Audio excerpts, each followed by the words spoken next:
An old trick that I've normally have used for a while is to check for the heat exchanger. You used to be able to take all these apart for your furnaces, especially the forced air, and take a look at the heat exchanger to see if they were actually correct or not. What I found is a really cool trick is I take a long, like, I don't know, a matchstick what you use for camping, and I go ahead and I stick those sticks right inside of these holes right here for your heat, and then as long as the flame doesn't move back and forth and it stays steady, pretty good case of that it's not, the heat exchanger is not cracked. So that's one of the things that I check for inside here. Besides that, I check for all the fittings to make sure that there's no gas leaks throughout, make sure that there's a master turnoff, make sure that these aren't clogged, and yes, sometimes these do get clogged from the exterior of the home with leaves and whatnot. Make sure that they're clear, make sure that the condensation line is actually draining properly, and then I check to see if there's any codes being popped out. So what I'll do here is, this is a brand new furnace that was just installed, and let's go see how it's going to perform. So go ahead and put the first panel back on.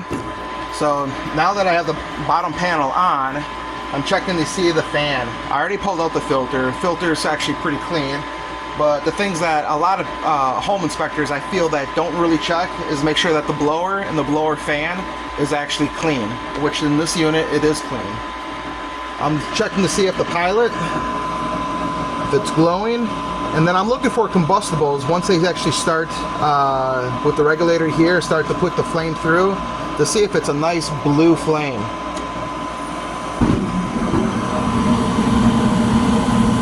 Just gorgeous. So the home inspection part is not done. Now we have to do the CFM.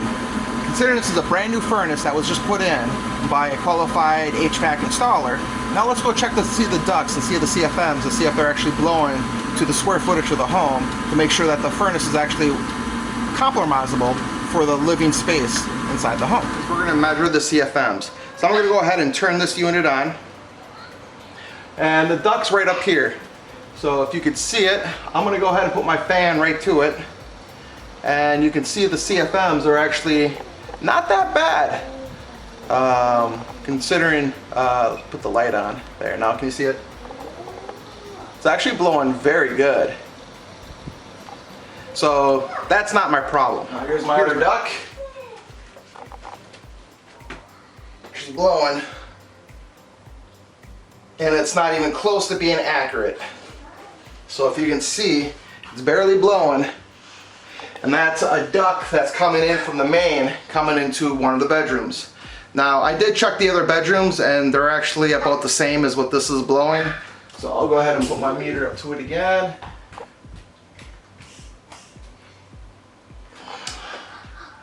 Yeah, we're not blowing to what we need to be. So the biggest complaint that they have in here is that a lot of the winter temperatures, these rooms are freezing at night. So they actually have the furnace going on and space heaters. However, in the other livable part of the home, it's not that bad and they can live out there just fine. It's only the bedrooms that freeze, which I'm not a big opposer to it because I like to sleep when it's a little bit cooler anyway. But for the rest of the house, when it comes into the kitchen, the ducts are out there too, are blowing just the same as these bedrooms. So the kitchen, the dining room, and the bedrooms are freezing, but the rest of the house is fine.